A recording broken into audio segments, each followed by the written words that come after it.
Para hacer la yahua, estamos en Bolivia. Nene, mira de reojo, a ver, para... Pero no sé qué más hace si yo estoy esperando que esto ya esté listo nomás. ¿Verdad Ya que está esto todo sí? listo. ¿Ya está? Los dos están ¿Y en espera. usaste la licuadora para qué? Para hacer la yahua, estamos en Bolivia. Ay. Claro, Y la yahua, nene. todo pasa con Es yahua. que yo no dicen. como yahua. Ah, bueno, está bien.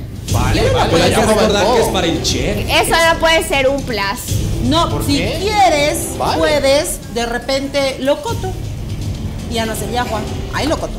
Puede recortar. No sabría qué hacer con un loco Simplemente- tampoco. Pero cortarlo a mí un pedacito.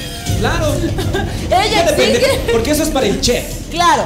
Mira, eso, ve a la cocina, de repente puedes implementar algo, nene. Ya corre por tu creatividad esto. Ve al mercadito.